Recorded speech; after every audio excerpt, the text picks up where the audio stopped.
Well, they really have taken away people's ability to know that they are already in direct communication with their source. And they do that because they say in order to worship, to be spiritual, you need to go to church. If you're Catholic, you'd say your confession to the priest. You know, everything is outside of yourself versus going inside and connecting with the frequency of all that is, of everything that already exists. They did that to all the indigenous people. They took their knowledge, they took their religion, they took their culture, they took their children, and they killed off the elders who had the information, who had the history, and who could supply it. Then they took the children and they put them in their own religious churches.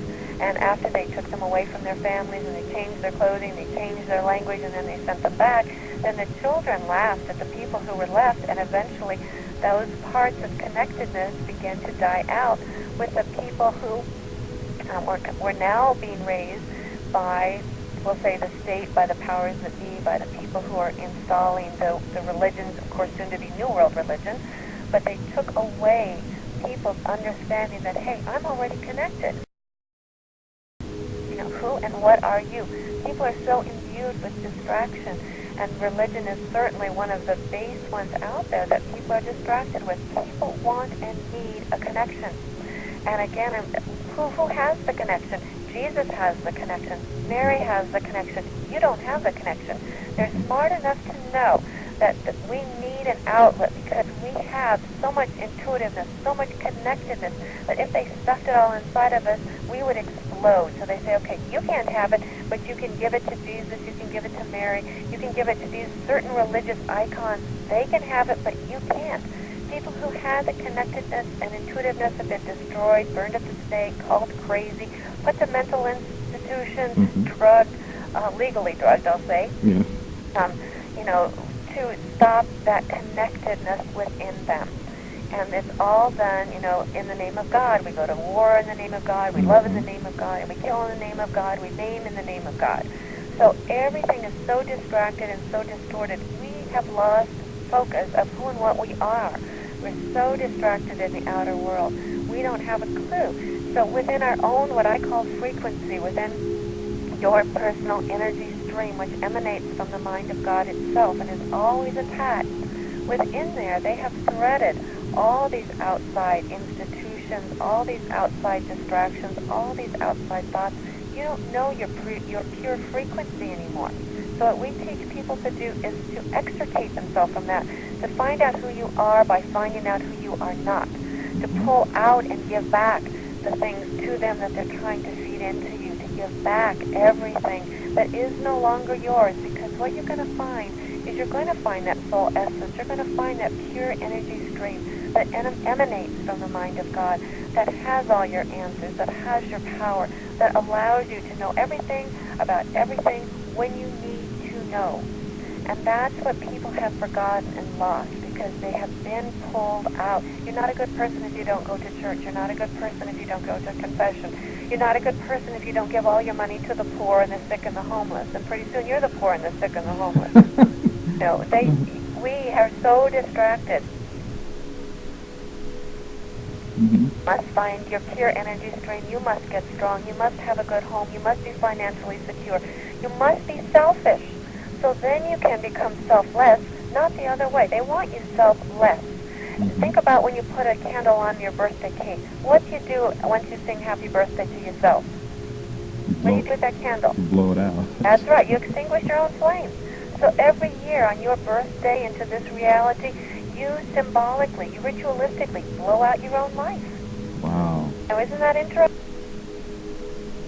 All the things that we're taught to do, that we follow, that we have, we don't even know why we do, but we do.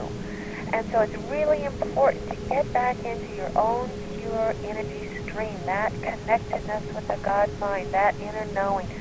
And all the other falls away. You don't have to participate in the outside world. Be aware of it. Don't stick your head under the sand like an ostrich.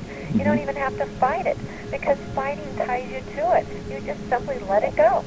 It is there, but I'm not participating in it. Hey, if my next door neighbor needs to participate in it, it's not up to me to judge that lesson. Let him or her participate in it. I refuse to.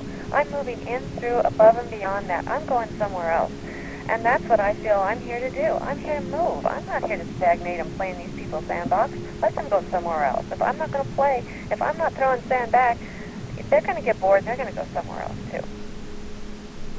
If I tell you, if I say to you, let's talk about a stomach, feeling hungry, feeling full, feeling empty, I talk about all those things. You understand what a stomach is because you have one.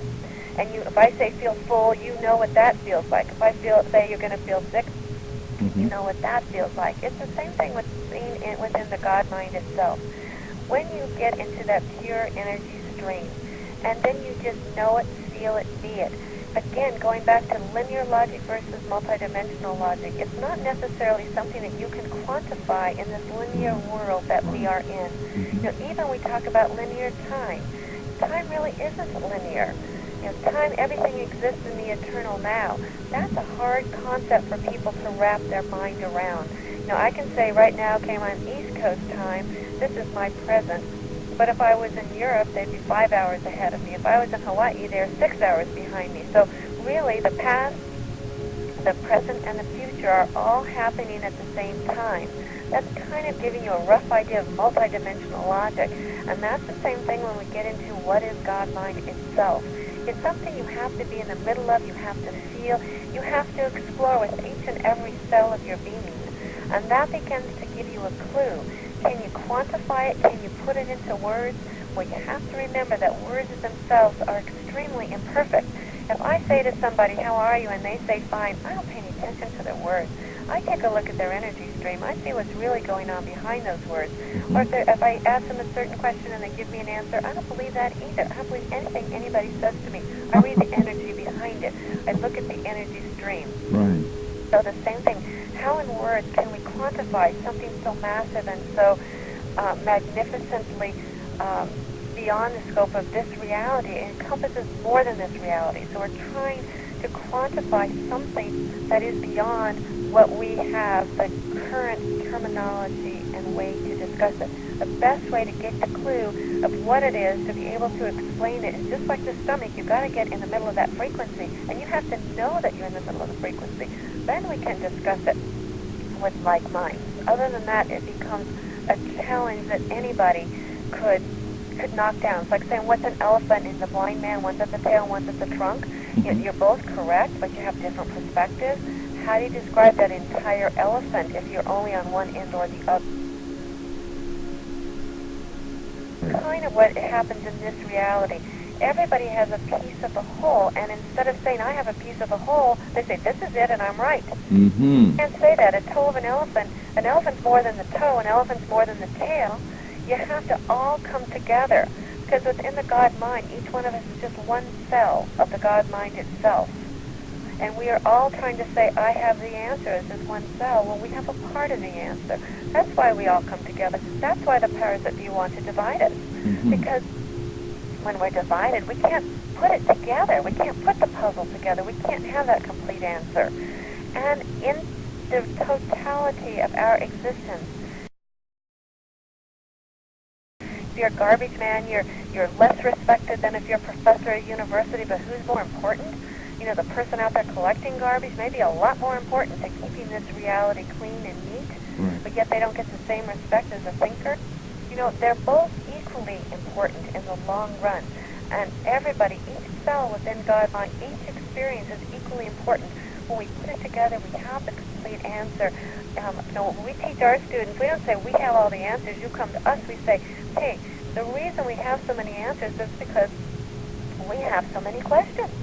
And we are learning it, and we want to develop new questions. And if you can answer this question, you come and tell me, you teach me. You be the teacher now. I'm tired of teaching. You teach me. I'll sit back and learn for a while from your struggle. And so on and so forth. But in this reality, it's too much. Everybody's trying to be this on-top dog, whereas we're all equally important.